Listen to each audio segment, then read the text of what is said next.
గత ప్రభుత్వానికి ఇప్పుడు ప్రభుత్వానికి పరిపాలన చాలా చండాలంగా ఉందండి. ఏముంది, ఆ ప్రభుత్వం ఉంది, ఈ ప్రభుత్వం మీద చాలా బాగుంది.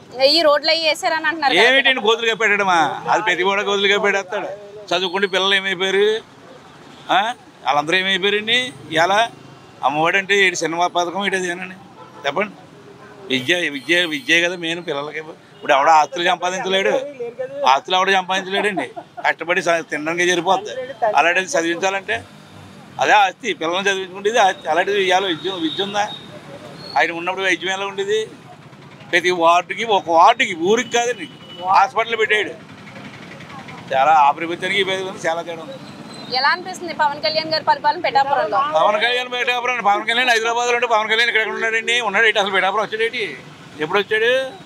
వాళ్ళకి ఎన్నాళ్ళు అయిందండి వచ్చింది? ఎక్కడికి వచ్చారు? ఆయన ఇప్పుడు పిఠాపురంలో ఏమో తిరిగాడా? ఎక్కడో ఒకసారి మీటింగ్ పెడితే అయిపోతుంది.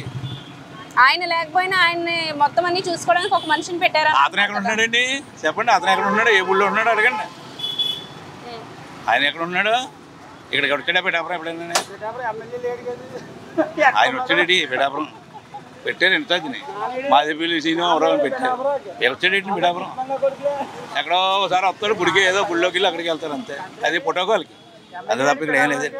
ఈ సూపర్ 6 పథకాల మీద మీ అభిప్రాయం ఏంటి? చండాలం అండి. సూపర్ 6 పథకం ఏం ఇచ్చారేంటి? ఇచ్చారా పోనీ? మరి మీకు తెలీదా సూపర్ 6 పథకాలు ఇచ్చారా లేదా? మీకు తెలీదా? అది పింఛన్లు అవి కూడా వచ్చిన నెలల్లోపే పింఛన్లు పెంచి చేసి ఇచ్చారు కదా, దాని మీద. కానీ పెన్షన్లు ఉన్నాయో తీసేస్తారని అంటున్నారు కదా. ఇంక కొత్తగా లేవు కదా. ఇప్పుడు కొత్త ఎక్కడ ఉన్నాయండి? ఇప్పుడు ఉన్నాయో తీసేస్తారంటే, ఎంక్వైరీ చేస్తారంట. ఇంక తీసేస్తారని అంటున్నారు కదా. ఇంకేముందండి? అది ఆడబిడ్డలకి ఇంత డబ్బులు వేస్తామన్నారు. 2 మనిషికి వేస్తాన్నారు. 7 ముగ్గురుంటే ముగ్గురికి, నలుగురుంటే నలుగురికి, ఇద్దరుంటే ఇద్దరికి. ఇప్పుడు ఉన్నవాడికే లేదు, ఆడ ఒకరికైనా ఇచ్చి కూడా అది లేదు. ఇంకేముందండి? ప్రభుత్వం ఏం లేదండి. సూపర్ 6 కదండి, సెక్స్ 6 అయిపోయిందండి. ఇంకా అయిపోయింది. ప్రభుత్వం ఏముండదండి ఇది. సో ఇగో జమినీ ఎలక్షన్ అంటున్నారు కదా, మరి జమినీ ఎలక్షన్ వస్తే చాలు ఈ ప్రభుత్వం వెళ్ళిపోతాను. మళ్ళీ ఉండదు ఇంకా. అది చూడండి అలాగే ఉంటది. నెక్స్ట్ నాగండి. ఇప్పుడు పవన్ కళ్యాణ్ వర్మ గారికి వెన్నుపోటు పొడిచారా? వర్మ గారికి వెన్నుపోటు పడటం ఏంటండి?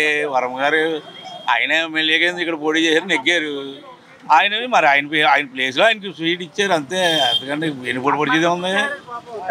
ఆయన సపోర్ట్ చేశాడు. వర్మ గారు అయితే ఆయన సపోర్ట్ చేశారు అంతే. అంటే ఎమ్మెల్సీ పదవి వర్మ గారికి ఇవ్వకుండా నాగబాబు గారికి ఇచ్చారు.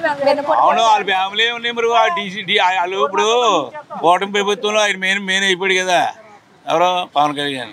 మరి అది తప్పే. వర్మకి ఎమ్మెల్సీ ఇవ్వకపోవడం తప్పే. అంటే నాగబాబు రాకతో ఇంకా వర్మకి రాజకీయ భవిష్యత్తు ఉండదని విమర్శలు వెల్లువెత్తుతున్నాయి. అదేం చెప్తామండి? నాగబాబు ఉంటుందా అసలు? ఈ ప్రభుత్వం ఉంటుందా ఏంటండి? ఈ ప్రభుత్వం ఉంటుందా అసలు? కూటమి ఉంటుందా? జనసేన ఉంటుందా? జనసేన చెప్పాలి మీరే. పార్టీ ఉండదండి మరి నాకు తెలిసి. ఇప్పటికే ఆల్రెడీ వాళ్ళు కొట్టుకు చేస్తున్నారు. జనసేననే, తెలుగుదేశం, నేనంటే నేనండి. ఇంకేముంటుందండి? పిఠాపురంలో జనసేనని కూటమి కూడా 2గా చీలిపోయినాయి అని అంటున్నారు. గ్యారంటీ అండి అది. ఎప్పుడో చీలిపోయింది. ఇప్పటి వరకు నాగబాబు గారికి ఇంతకు ముందు ఏమీ ఎక్స్పీరియన్స్ లేదు రాజకీయ నాయకులుగా. ఇప్పుడు ఎమ్మెల్సీగా ప్రమాణ స్వీకారం చేశారు.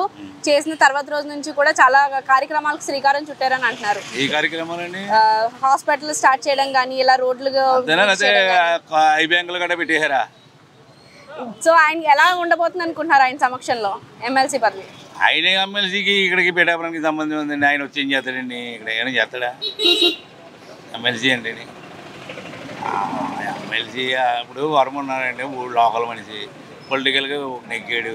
తప్పు మేము పార్టీ వేరైనా ఆయన పార్టీ వేరైనా మేము చెప్తున్నాం కదా. అతను అయితే మాత్రం అతనికి ఎమ్మెల్సీ ఆయనకి ఇవ్వాలి రూల్గా.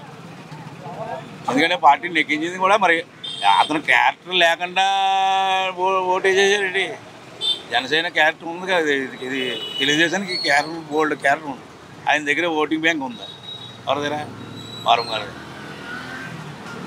మనం ఆ పార్టీ వేరైనా మనం ఉన్నది చెప్పు. అది ఆయన పార్టీ తెలుగుదేశం అవ్వచ్చు, కానీ ఆయన దగ్గర ఉందా ఓటు బ్యాంకింగ్ ఉందా? ఆయన దగ్గర కార్యకర్తలు ఉన్నారు. ఆయన నాయకుడు మంచి నాయకుడే. గవర్నమెంట్ అంటే వాళ్ళ గవర్నమెంట్ మరి కరెక్ట్ కాదు కానీ అంతే.